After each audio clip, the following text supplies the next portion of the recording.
Chapter 6, Technology and Communications.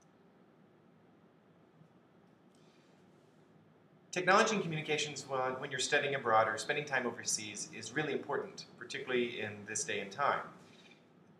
Obviously, everything you bring with you is something that you have to guard. So guard your technology, your laptops, your phones, your iPads, whatever it is that you're bringing with you.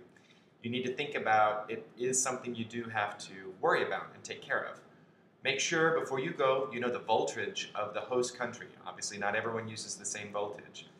I would take, if it's an expensive piece of equipment, I would take what you are bringing with you to a store with knowledgeable staff to buy your adapters. Don't just buy a cheap adapter at a Walmart and expect it to work on your iPad. That's just setting yourself up for a technology blowout. So one of the great questions that students often ask is, should I bring my cell or buy one there? Obviously, it depends on your length of stay, so every student is going to want to do their own thing. Bringing your own cell will require both adapters and a new SIM card, which are relatively cheap. Please, please don't immediately use your iPhone or smartphone overseas without buying an international plan. It can be extremely expensive. Roaming charges are unbelievably expensive. So Google mapping or texting or calling without an international plan is very, very expensive. Buying your own cell phone there can be a rather inexpensive option, and they might have some short-term contracts. Make sure you understand the full terms of whatever contract you sign before you sign. Getting a student out of that is going to be a challenge. These are the kinds of questions that chatting with students who have been overseas to that particular location are great to ask. Tech and communications on a positive side, they are great ways to keep in touch. It has revolutionized international education. Cells with good plans, this always includes texting, make sure it's available. Email, Skype, blogging, and ironically enough, postcards and letters are still used. They also give you something to save and to remember. So don't completely write off sending postcards or letters. There are some challenges with over-communication. It doesn't allow for a full break from home. It can seriously make homesickness worse or even cause it if you don't allow yourself to separate a little bit and begin to immerse yourself in the host location. It can actually make you feel like you're constantly missing things back here as opposed to indulging in the new place that you're spending time at. It can alienate you from other groups, other LMU students or US students, local friends you might miss the opportunity to meet, and if applicable, it can seriously undermine second language learning. So just keep that in mind when making plans for communication.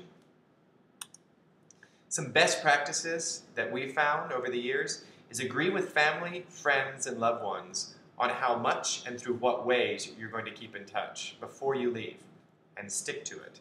I'm going to Skype every other day, or I'm going to call once a week, or I'm going to email every day but only call once every 2 weeks, or something like that. Try to break the overconnectedness habits of US Americans. People lived without cells and computers for millennia. I know, it seems like a crazy concept, but it's true. They were able to do all of these things without this, and just keep in mind that there are millions of people on the planet that still do that. Journal and blog as much as you want. I think if you're looking for a vehicle to express yourself and communicate about your experiences, those are the best ways.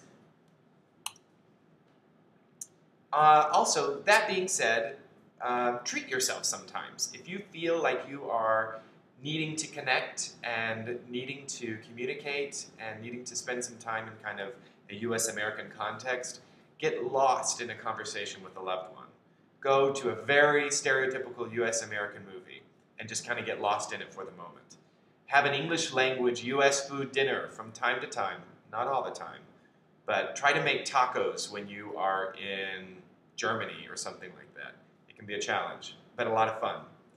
Be prepared for some changes in friendships, which may happen. This is your opportunity to meet new people.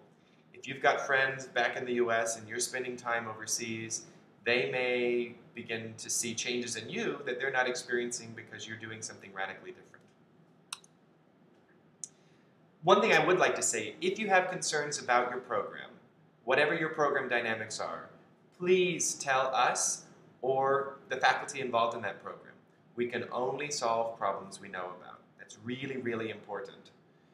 Talking to your parents or loved ones before talking to us about a concern you have for your program only delays us finding a solution.